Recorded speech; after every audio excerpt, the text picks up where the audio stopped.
कि जब पुलिस आती है तो पुलिस देखती है कि उसके कमरे की तलाशी ली जाती है। कमरे में सिगरेट, गांजा और रस्सी और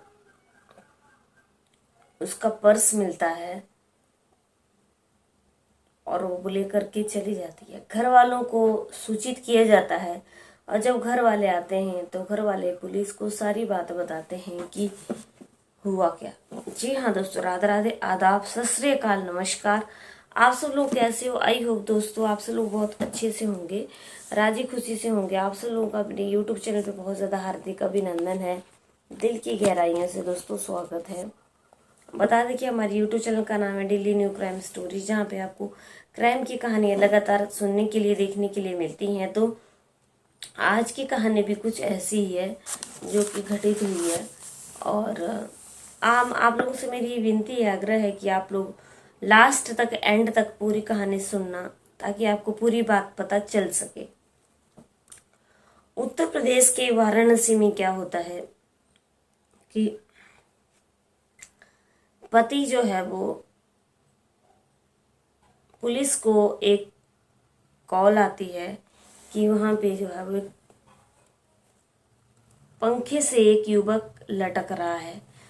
तो पुलिस एकदम आती है फॉरेंसिक टीम लेकर के और देखते हैं तो वहां पे एक लड़का पंखे से जो है वो लटक रहा होता है। उसको उतारा जाता है, लेके उसको लिया जाता है हॉस्पिटल में, जहाँ पे उसकी डेथ हो जाती है। जब पत्नी को पता चलता है तो पत्नी जो है वो छत से कूद करके जान दे देती है। अब कारण क्या रहा वो मैं आपको पूरे तरीके से सुनाती हूँ। उत्तर प्रदेश के वाराणसी में लड़का जो है वो पटना का रहने वाला था। लड़के का नाम था हरीश बघेश। एक बार फिर से बता देती हूँ कि हरीश बघेश जो है वो, जिसकी उम्र 28 साल थी, वो पटना का रहने वाला था।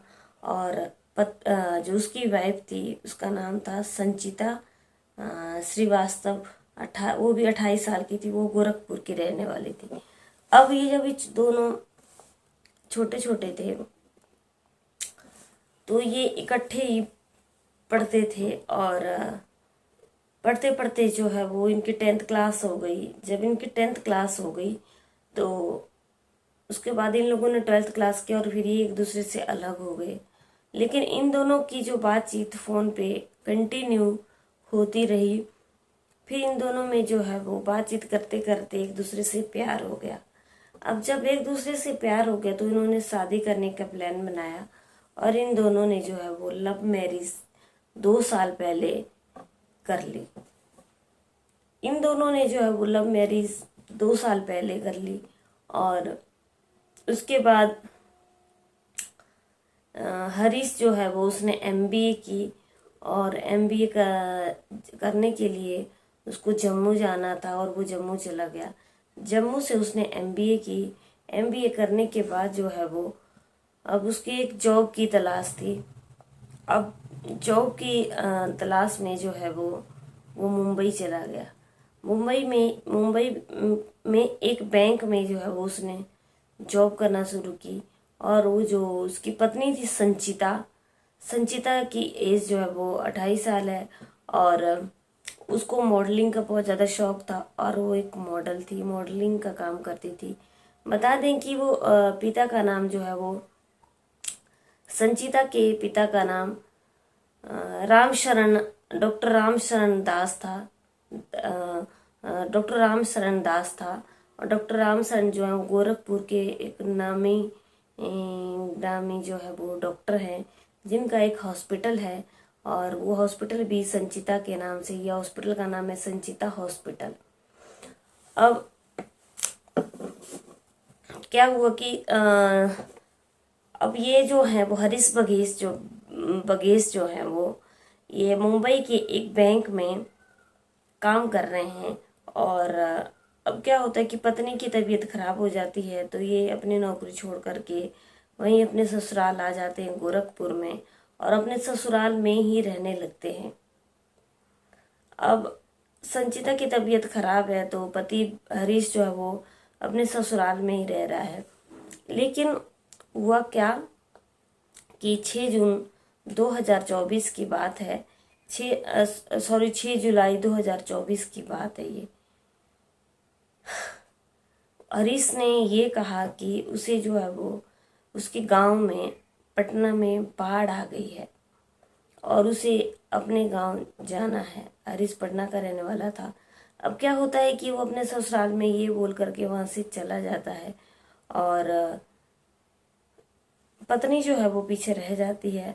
अब होता क्या है कि इन दोनों ने वाराणसी से ही, बता दूं कि वाराणसी के राजघाट से ही हाई प्रोफाइल स्कूल से जो है वो अपनी स्कूलिंग की थी। अब दोनों जो हैं उनको बचपन की बड़ी यादें, बड़ी मीठी मीठी बातें, जो उनके साथ टाइम बीता, वो बातें करते रहते थे और ऐसे ही दोस्तों टाइम आगे बढ़ता गया। अब इनके गांव में बाढ़ आ गई, ये कह करके हरीश जो है वो अपने ससुराल से आ जाते हैं, लेकिन वो अपने गांव में पटना में नहीं पहुंचते हैं। और वो क्या करते हैं कि सारनाथ में एक होटल है, होटल का नाम है सारनाथ में एक होटल है अटल नगर कॉलोनी में, वहीं पे रुक जाते हैं। अटल नगर कॉलोनी सारनाथ में वो एक होटल में रुक जाते हैं। तो अब क्या होता है कि जब वो रूम लेते हैं तो अपना सामान लेकर के रूम में चले जाते हैं। अब जो होटल का मालिक है वो उनको चाबी दे देता है रूम की, रूम खोल देता है। तो अब अगला दिन हो जाता है। जब अगले दिन जो है वो नीचे नहीं आते हैं हरीश, तो जो होटल का मालिक है जो रूम में देखने के लिए जाते हैं तो वो बाहर से दरवाज़ा नॉक करते हैं, लेकिन अंदर से कोई दरवाज़ा नहीं खुलता है। जब अंदर से कोई दरवाज़ा नहीं खुलता, ना कोई आवाज़ आती है, तो बराबर में ये खिड़की होती है। खिड़की से जब होटल के संचालक देखते हैं तो हरीश जो है वो एक फांसी के फंदे पर पंखे से लटका हुआ है। और तुरंत जब होटल के मालिक इस चीज़ को देखते हैं तो वो पुलिस को फ़ोन करते हैं। पुलिस आती है और अपने साथ एक फॉरेंसिक टीम भी ले आती है। फॉरेंसिक टीम जो है वो पूरी सबूत इकट्ठा करती है वहाँ से, और डेड बॉडी को एकदम उतारा जाता है और वो एकदम हॉस्पिटल ले जाते हैं।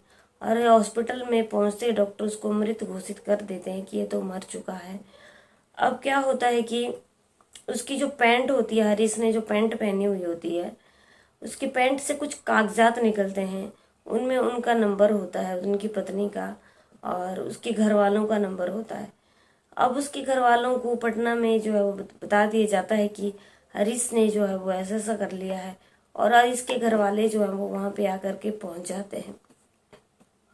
और क्या होता है कि पुलिस को उसके कमरे से जो है वो एक रस्सी मिलती है और गांजा मिलता है और सिगरेट मिलती है और पर्स मिलता है। अब इन सारे सबूतों को पुलिस जो इकट्ठा कर लेती है और अपने साथ ले जाती है। उधर जब हरीश की पत्नी संचिता को इस बात का पता चलता है तो संचिता एकदम डिप्रेशन में चली जाती है कि हरीश ने ऐसा क्यों किया। और संचिता डिप्रेशन में चली जाती है और अगले दिन ही वो अपने घर की छत के ऊपर चढ़ करके वहाँ से छलांग लगा देती है। और वो छलांग लगाने के बाद संचिता की भी मौत हो जाती है। और जब हरीश के घर वाले आते हैं तो हरीश के घर वाले बताते हैं कि हरीश जो है वो बहुत ज़्यादा डिप्रेशन में था, क्योंकि उसकी जॉब जो है वो छूट गई थी। वो अपने ससुराल में रह रहा था, काफ़ी पढ़ा लिखा था, MBA की हुई थी, तो वो जिसकी वजह से वो डिप्रेशन में चला गया था और नशे करने का आदी हो गया था और नशा करने लग गया था। इसकी वजह से जो है वो उसने डिप्रेशन में आकर के अपनी आत्महत्या कर ली, अपनी जान दे दी। कारण सिर्फ एक नौकरी का था। और संचिता की मौत जो है वो अपने पति की वजह से हो गई, क्योंकि वो भी डिप्रेशन में चली गई। दोनों ने बड़े प्रेम प्यार से जो है वो अपनी शादी की थी। एक बहुत अच्छा खासा परिवार था, अच्छी खासी जो है वो जिंदगी चल रही थी। लेकिन कुछ भी पता नहीं चला कि अचानक परिस्थितियां कैसे बदली और कोई ये दोनों ऐसा कर सकते हैं, किसी ने जो है वो सोचा नहीं था।